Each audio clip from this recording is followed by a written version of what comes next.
जय श्री राम। सभी को नमस्कार है। आज का विषय है कि हमारे विचार किसी से मिलते क्यों नहीं है। यह सबसे बड़ी सोचनीय बात है और इसके बारे में मैं आप लोगों को बताऊंगा कैसे है, क्यों हमारे विचार एक दूसरे से नहीं मिलते हैं। यह सबसे बड़ी समस्या है। ये हर घर की है, हर एक परिवार की है, एक समाज की है, हर लोगों की है। ये होता क्यों है ऐसे, इसके क्या कारण है? देखिए, इसमें मुख्य बात हम आपसे ये कहें कि इसमें क्या होता है कि आमोद प्रमोद विलासिता, तीन बातें मुख्य हैं और ये तीनों बातें ऐसी हैं जो एक सामाजिक परिवार से, घनिष्ठ परिवार से,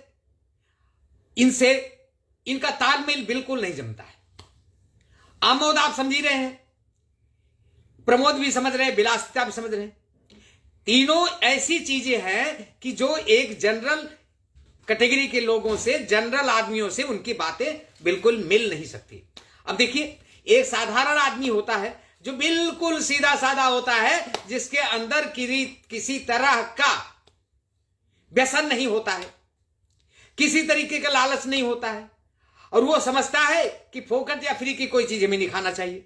अब ऐसा आदमी जो है वो अगर किसी को कोई बात कहता है तो लोग उसकी बात मानने को तैयार नहीं होंगे। क्यों माने उसकी बात?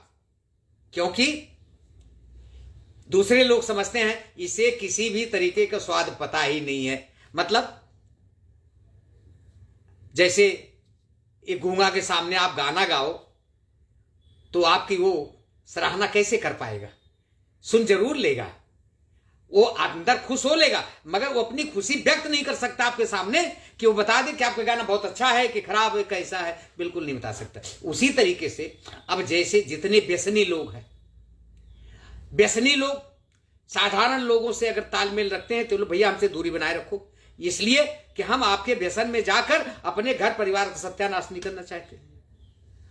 अब वो उसका विचार आपसे नहीं मिलता है तो आपका विचार उससे नहीं मिलता। भले भले तुमने कभी पिया खाया है नहीं, तुमको क्या मालूम क्या होता है सब, वो अपने से दूर हो जाता है। और एक दूसरा समुदाय है जो विशिष्ट है। विशिष्ट बोलेगा तो जो भगवान से ही ताल्लुकात रखता है, जो उनसे ही प्रेम करता है और उनसे ही रिश्ता रखना चाहता है, वो भी अगर आपको कहता है तो ये भी बात आपको नहीं जमने वाली, क्योंकि मैं घर परिवार छोड़ नहीं सकता और लोगों से जुड़ नहीं सकता।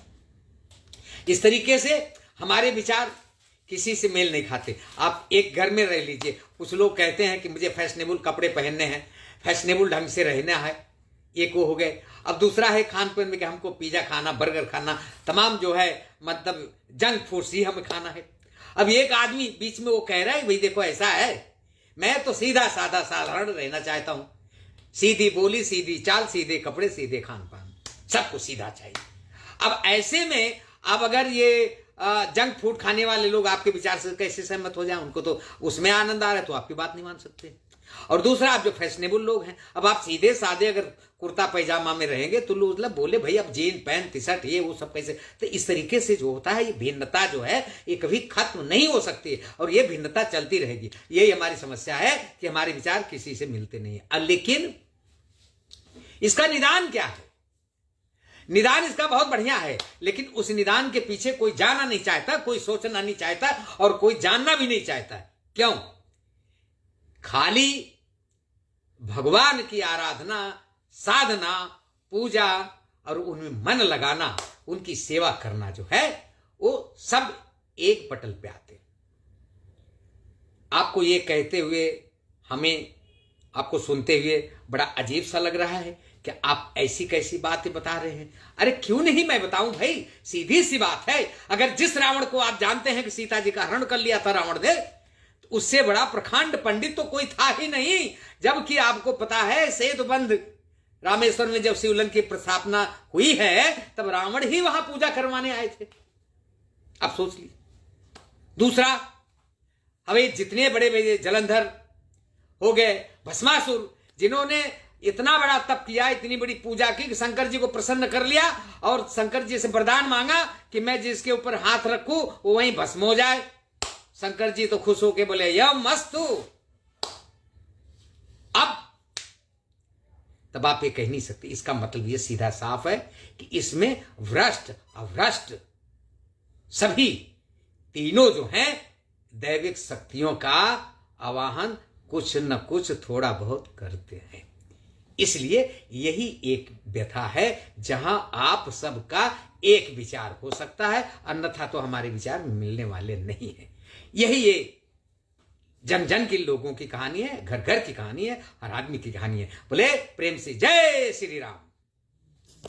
चल भाई मुंह टेढ़ा करके क्यों, सीधा फोटो निकालो यार, बढ़िया चल हुए है ना। जय हिंद।